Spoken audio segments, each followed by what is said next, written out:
Hey everyone, what's up? This is Simon from DevTactic. Today we're gonna make a little bit different tutorial because we're not building a real app, but we're gonna take a look at 10 different hacks that you can use to improve building your Ionic app. Some are quite easy and some are very handy. So let's take a look at what we can do with Ionic to improve our build flow. So first of all, I've created a blank new Ionic app. It is served right here with Ionic Lab. And the first hack I'm going to show you is how to remove this bar. If you're using Chrome, you might have seen this before. If you use Ionic Lab, you simply get this scroll bar. I have no idea why, but it can be really annoying if you want to make a nice little screenshot and you get this ugly bar, and you could tell your people how to remove, or that the bar won't exist in the final app. But it's so easy to remove this. So the only thing you need to do is go to your app CSS, and in here simply add star minus WebKit scroll bar display none, and let a little tap. And then voila, the bar is gone. But now you won't get this scroll bar on any view, and perhaps this is also something you want to have in your final app. So I just use this if I want to make screenshots for customers, clients, or tutorials. So simply remove this, uncomment it whenever you need it, and then the scroll bar will be back. But just keep in mind that you can easily remove this annoying scroll bar with 3 lines of little CSS. Hack number 2. You might have noticed that you cannot select the text inside your Ionic app. And if you're building the Ionic app as a web page, you really need your users to be able to select text. They just expect this. And to change this, again, we can use some CSS. Either put it in your page or globally. Simply use body minus WebKit user select text, and also user select text. Save it and let's see. And there we go. We can suddenly select all the texts inside our Ionic app, and the user is able to copy whatever there is right here. So just 3 lines, or no, 4 lines again, with another little hack. Hack number 3, debugging for iOS and Android. Normally, when you want to build your app, you have different ways. So first of all, you can run Ionic Cordova build iOS, and then open the Xcode project and then run the app on your device, or build Android and open the app either with Android Studio or deploy it to your device. But you can also simply run Ionic Cordova run iOS minus live reload and console logs to your command line, and then the app will automatically be deployed to your connected device. And also, if you save something, the live reload will not always work, but most of the time work also on your device. So that's really powerful because this can save a lot of time. Also, if you are running your app on your phone, I currently don't have an app open, or perhaps I have a previous app that I could select. The remote debugging is another thing. You need to be able to debug your app, and therefore you can open for iOS Safari, and then from the top bar, which you just can't see, select develop, your phone, and then there's localhost index HTML most of the time. And from that view, you normally get the same debugging tools that you would have right here. So you can select elements even from your phone, you can see the log, you can see everything, and that's really powerful to debug your app. Unfortunately, you've just seen I tried to open it, the window came up for a second and then disappeared. For some reason I have this bug. It most of the time works if I restart my Mac or restart my iPhone or whatever. I'm not completely sure what the problem is. Perhaps you have encountered this as well. It is really annoying sometimes. But normally, again, remote debugging either through Safari or simply through Chrome. If you have the app on your Android device, you can select the 3 dots, more tools, remote devices. Then somewhere here, your Android device comes up, you can select remote debugging, and then you will again see a preview of the app and be able to debug everything. All right, debugging, super important. Perhaps I can also now run the app on my device in the meantime. Anyway, let's continue with hack number 4. Hack number 4 is again about building your app automatically. And if you're using, for example, the camera, you need a special key inside your, let's try to open platforms, iOS. And there we go. Nope, not the project. Sorry. We want to open the workspace. So if you're using the camera and don't make anything else, your app will crash on iOS because you have not set the appropriate permissions. And you can do this automatically, so you don't have to go into your Xcode project, which is coming up super slow today. But what you can do as well is go to your config XML and simply put in these lines. So what these lines do is they will edit a config file, in our case the info plist, which is a file located inside your Xcode project. And let me show you the file. It should be in resources. There it is. So this file contains different information about your app, and you could go ahead and select add row, then go ahead NS, or what was it called? NS camera usage description. You see it automatically becomes this standard iOS whatever value, and then you can define the value whatever you want to do. So then when the user opens the camera, this usage description comes up. But of course this is annoying, you don't want to do this by hand. So this will edit the plist in the mode merge, so nothing will be destroyed hopefully, and it will set for the target NS camera usage description this key, and same for photo library description this key. You could use this for all kinds of targets here. So if you need to set, like, I don't know, for some GPS usage keys, simply put it to your config XML. It might be the case that your app will not build correctly after this because, whatever, because you have changed the project and blah, blah, blah. Simply remove the iOS platform, edit again, and from then the tag will be automatically added to your plist. Okay, what is this? I don't want to do this. Anyway, okay, let's continue with hack number 5. Targeting different platforms and operating systems. With Ionic, you can build for so many platforms that you sometimes just have to distinguish between different platforms. And this is really super easy if you're just using the platform from Ionic. So in this case, you can check if this dot, let's call this plat, let's be cool, is whatever, iOS, and then some custom code for iOS follows. Same for whatever, Android.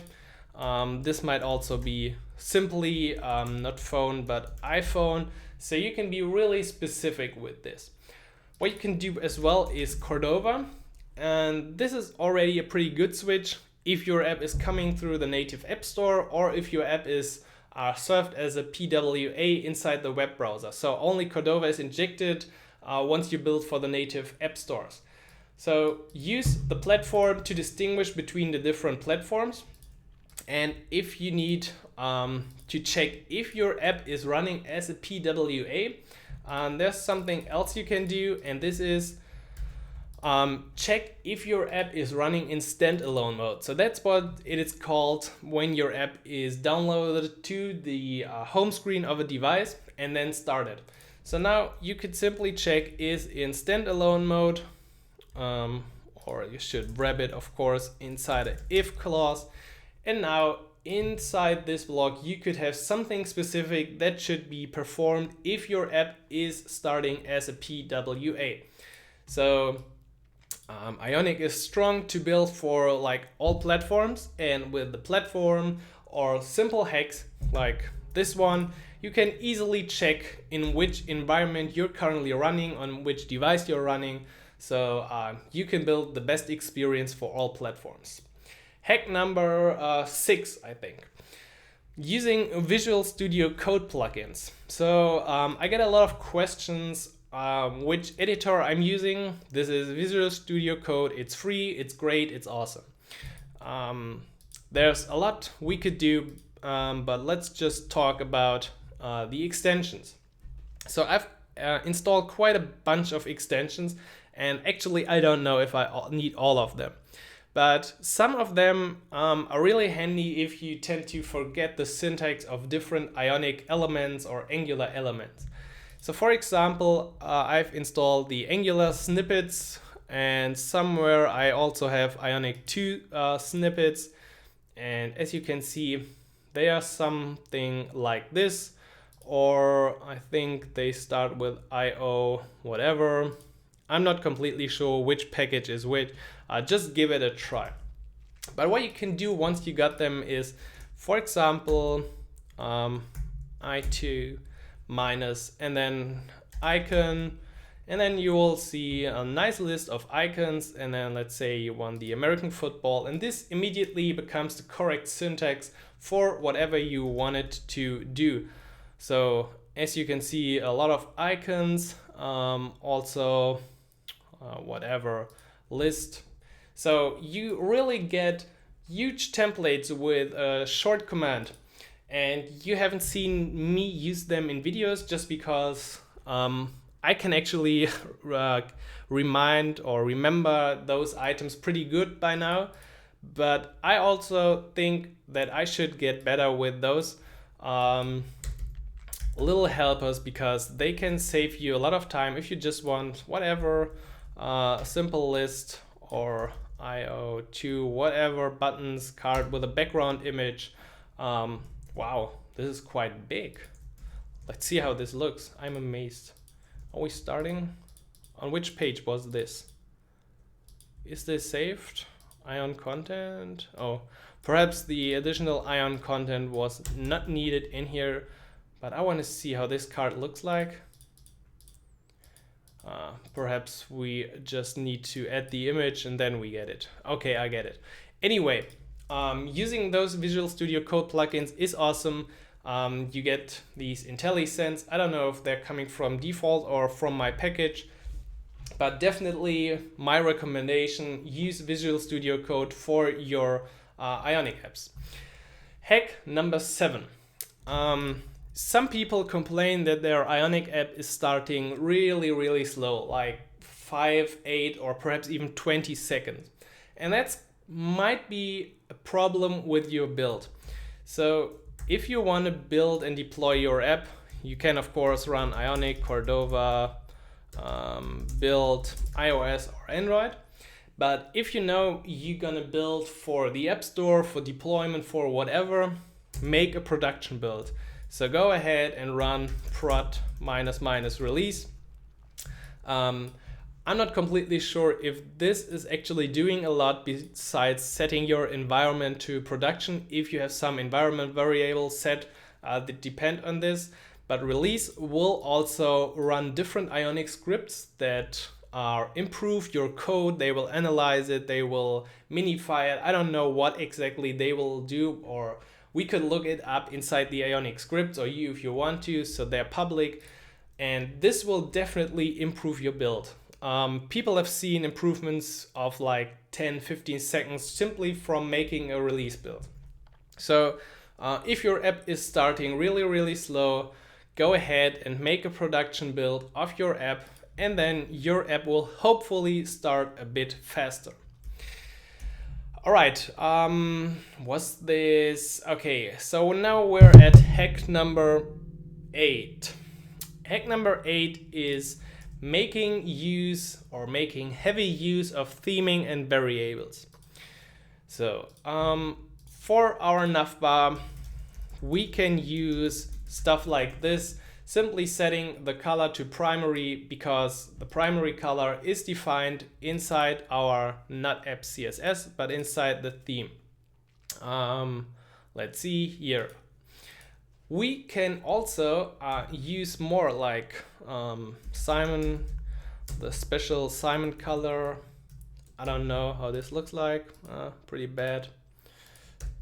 And this is not needed, of course. And normally I also have, yes, nice selection of Visual Studio Code. Yeah, freaky color. And if you set your custom color, you can also go ahead and use this in your components. Whatever I've set now. This is not something I did. Oh, Jesus. I don't know what's going on. If he's complaining about my custom edit color, perhaps I just need... This does not look like a real color to me. That was a bit too long for a color. Let's see.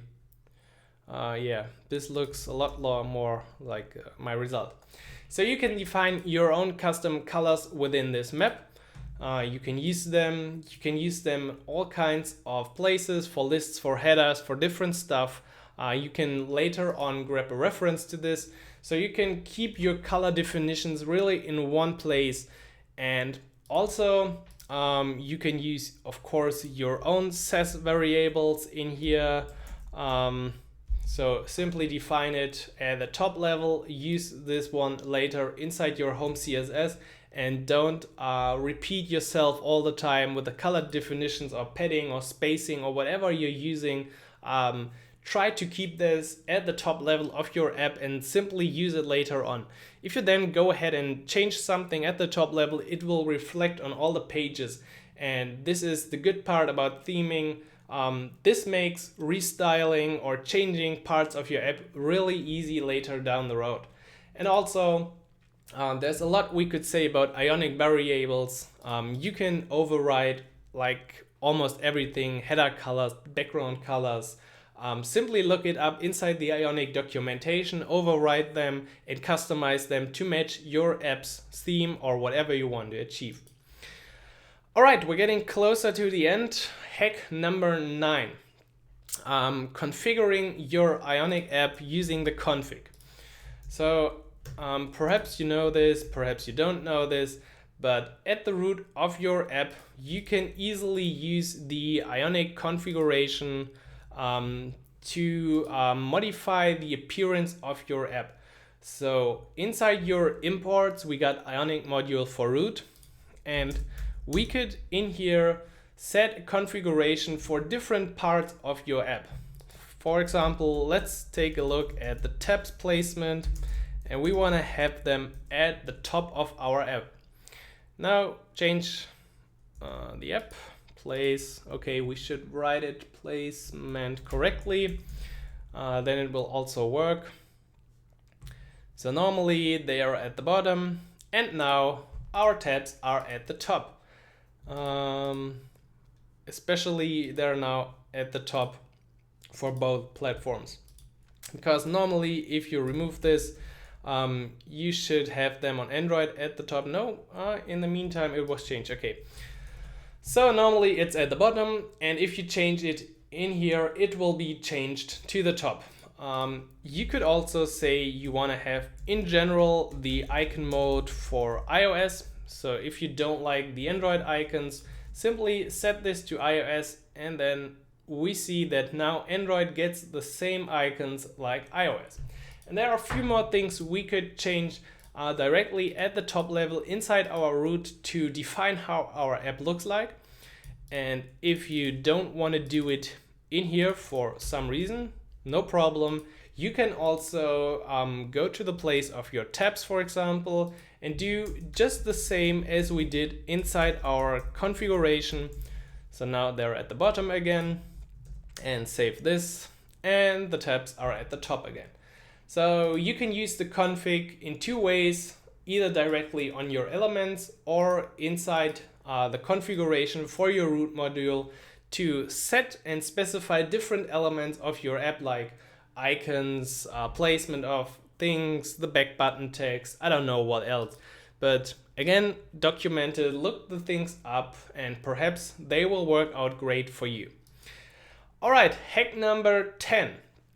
And this is really handy if you need to perform different actions once you build the app and you don't want to remember everything. Perhaps you're working with a team, perhaps you have a deployment server, and this is working with your package JSON. So two things in here. First of all, the one thing you might already know about is adding a little configuration block at the bottom. And in here, you can override different tasks for Ionic. And normally you would then create a config folder and then say copy config.js, for example.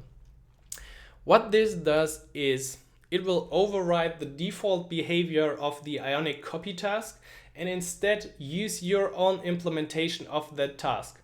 And if you want to do this, you can simply create a new folder config and start by copying over either through GitHub, or you dive into the folders of your node modules. So I don't know where Ionic is. At Ionic, okay, app scripts, there it is. This is the normal or the regular copy configuration. It will copy fonts, assets, polyfills, the service worker toolbox, and you can extend this, for example, to copy stuff of your npm modules that are not automatically copied to your build folder. I got a few articles on this. Simply search for, I don't know, copy stuff, or I don't know, npm modules, use them, or ask a question if you want to know more about this. So this is one part, and if you find your package JSON afterwards, again, this is one part, but this is not about the building. So about the build is you can add your own scripts to the package JSON super easily. You don't need any shell scripts in the project. I had this previously, but we can actually use this scripts block. So let's say you have a deploy task, and inside this deploy task, you want to first of all call whatever, remove the build folder, and then go ahead and whatever npm run build, production build, and then you will also do whatever my script that does some magic, and in the end you call Firebase deploy to upload your app. And then once you got this script in place, the only thing you need to do, or your teammates need to remember, is calling npm run deploy. So npm run will look for the thing you specify in here, which is now the deploy task. You could also name this task Simon. I would feel very honored if your build task is called Simon and you call npm run Simon on your Jenkins. If you do it, please send me a Twitter image or comment below this video. Perhaps I will record a personal thank you video in that case. So to conclude this, use the scripts block of your package JSON for all this automatic stuff that you want to do with your app. Perhaps you need to configure it for a client. Perhaps you need to upload the folder somewhere. It is really easy to define this one time in here, and then your whole team can use simply this one script to perform the full build of your Ionic app and distribute it to whatever channels you're targeting. Alright, so that's it. That are the 10 hacks for Ionic. I hope you enjoyed them. Perhaps we'll make another video if you come up with some more ideas, which we should put into an article or video as well, I guess, or I'm pretty sure there are more than 10 epic hacks that we could combine for our Ionic apps. Anyway, if you enjoyed this video, make sure to subscribe below for more Ionic videos, and also check out the ionicacademy.com if you want to learn Ionic with courses, videos, projects, and an awesome community that will support you on your journey to becoming an iOS developer. Nope, an Ionic developer. But you will be an iOS and Android developer as well. So anyway. All right, enjoy your day. Watch the next video, and I'll see you again, I'm pretty sure, in a great Ionic video.